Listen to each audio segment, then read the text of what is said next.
राधे राधे साथियों।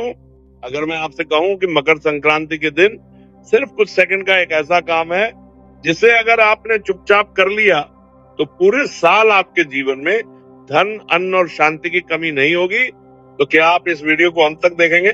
ध्यान से सुनिए। पूरे 752 वर्षों के बाद मकर संक्रांति पर ऐसा दुर्लभ संयोग बन रहा है जिस दिन किया गया एक छोटा सा गुप्त कर्म पितृदोष, ग्रह दोष और वास्तु दोष तक को जड़ से हिला सकता है। लेकिन याद रखिए, अगर इस उपाय में आपने नियम तोड़ दिया तो यही उपाय उल्टा भी पड़ सकता है।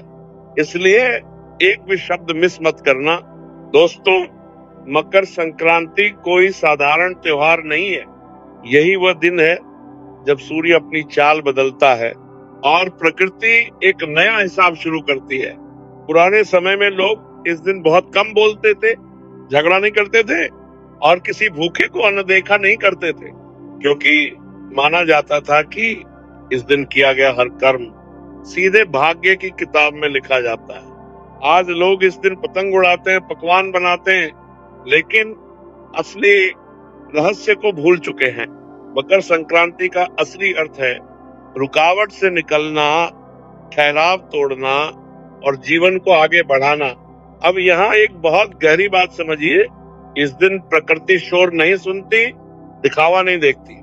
ये दिन मौन में किए गए कर्मों को पहचानता है। इसीलिए शास्त्रों में कहा गया है, दान, पूजा और साधना जितनी छुपा कर की जाए उतना ही गहरा फल देती है। अब समझिए कि गाय को हमारे शास्त्रों में माता क्यों कहा गया। इसलिए नहीं कि वह दूध देती है, बल्कि इसलिए कि वह बिना मांगे देती है, बिना शिकायत सहती है और बदले में कुछ नहीं चाहती। जिस घर में गाय का सम्मान होता है वहां केवल धन नहीं बल्कि स्थिरता आती है, और जहां स्थिरता होती है वहीं धन टिकता है। अब ध्यान से सुनिए, अब बात गुप्त हो जाती है। मकर संक्रांति के दिन सुबह ब्रह्म मुहूर्त में उठिए, स्नान कीजिए और कोशिश कीजिए कि जितना हो सके मौन रहे। मोबाइल मत देखिए, मन में बस यही भावना रखे कि आज मैं मांगने नहीं, आज मैं ठीक करने जा रहा हूँ। अब गाय के लिए जो चीज बनानी है वो देखने में बहुत साधारण है, इसीलिए लोग इसे हल्के में ले लेते हैं।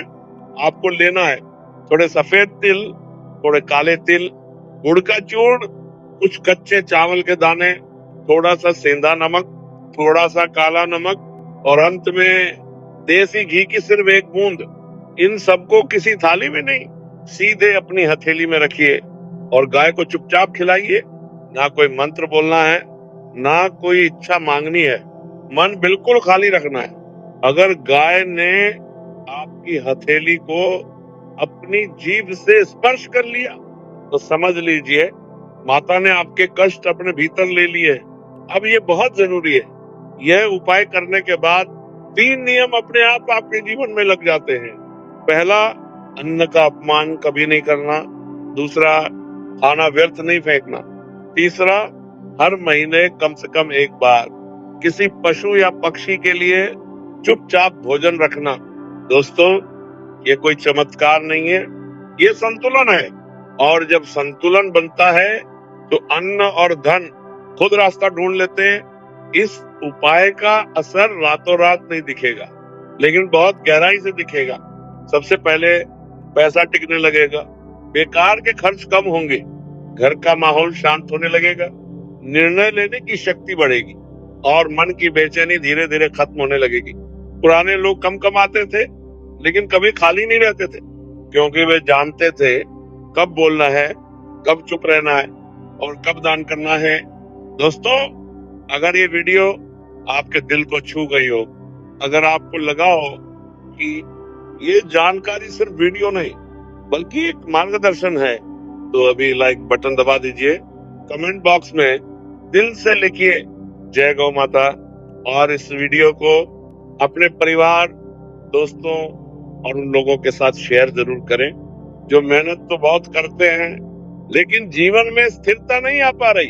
अगर आप ऐसे ही गुप्त, सच्चे और प्रभावशाली उपाय सबसे पहले पाना चाहते हैं तो अभी चैनल को सब्सक्राइब कर लीजिए और साथ में बेल आइकन भी दबा दीजिए ताकि कोई भी महत्वपूर्ण वीडियो आपसे छूटे नहीं।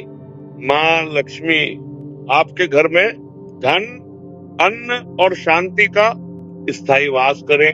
जय माँ लक्ष्मी, जय गौ माता।